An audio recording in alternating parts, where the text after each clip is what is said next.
What's up guys? Have a good day. Yan, tingnan natin kung anong mga linuluto nila para sa pagkain ng baboy guys. Ang mga native na baboy, pinapakain nila ng ganyan. So, para hindi magastos. Tsaka matatakaw yung mga yun kahit anong kinakain. Yun nga, mga native sila. Ayan o. Tingnan natin kung ano guys ang mga linalagay nila at binuluto nila para sa pagkain ng baboy. Okay, thank you for watching guys. Please subscribe sa mga bago. Thank you so much. Have a blessed New Year. Sa buong taon na sana lahat tayo ay nasa magandang kalagayan at malusog. Siyempre kailangan natin magsipag para sa ating kabubuhay. God bless you guys. Maraming salamat.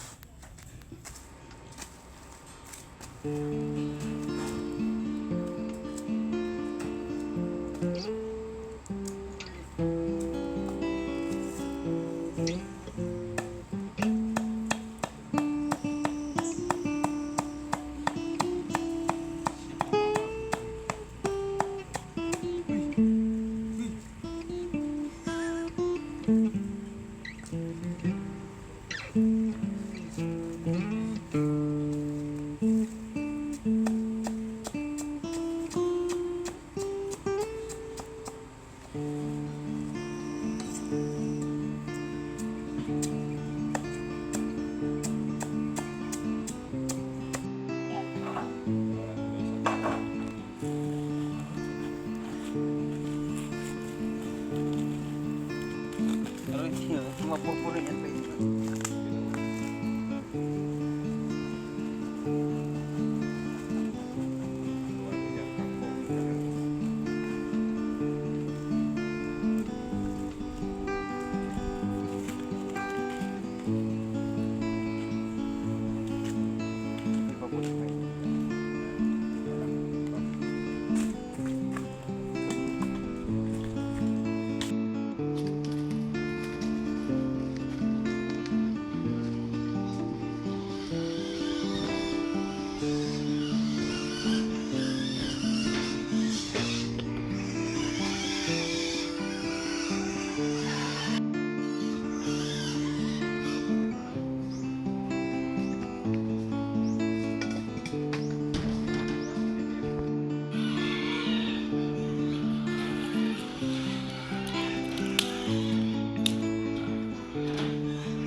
Hanggang bukas yan na kumukulo. Hindi na yung papatay. So bukas pang bubuksan ulit ito kaya maluluto. Yeah.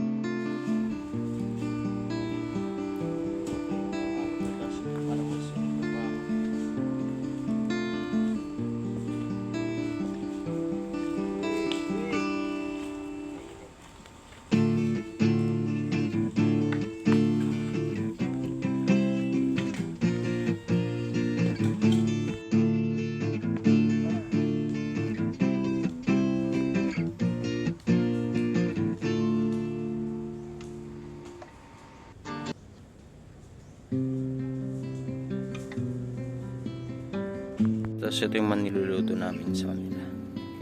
May bigas yan, may mga gulay, may prutas. Mga hapon doon namin niluluto. Pinapakulo. Hanggang sa kumulo. Mamantay na mag-isay nga po yun. Kanina medyo mainit-init pa kanina ang hinawakan ko eh. Yan.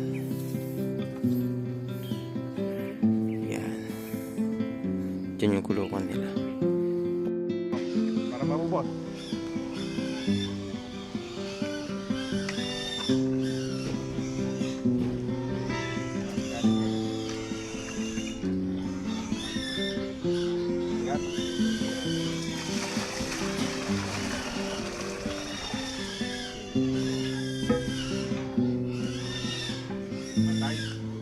Atang.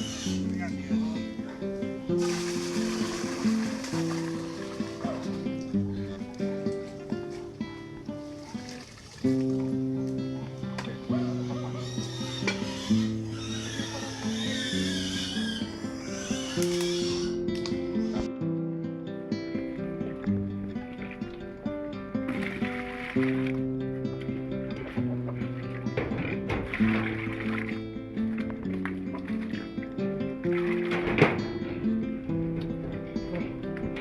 ka pa.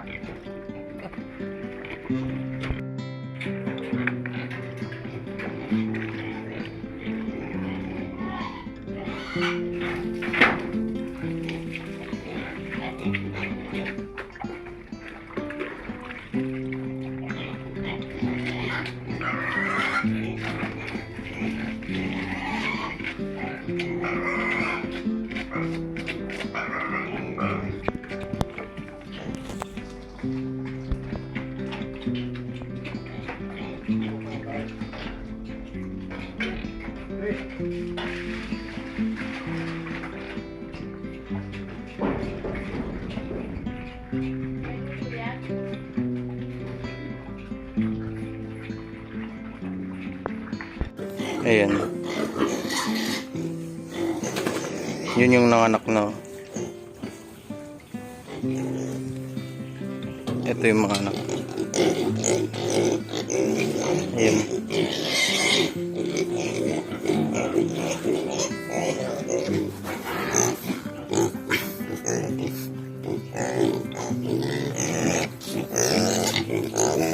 Kumain na yan sila.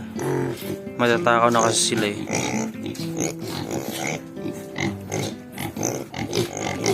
Ayan. Ayan, ito yung buntis. Oh. Yung may mga ganyang puti-puti, bira lang yung ganyan eh. Yung magpakita yung mga puting ganyan. Kasi recessive trait ng mga ano yan. Kumbaga yung black sa kanila, sa lahat ng mga animals, mas dominant. Mas mataas yung percentage na magpakita talaga yung ano black kaysa sa puti. Yan. Ang laki na ng tiyan, no? Malapit ng mga anak.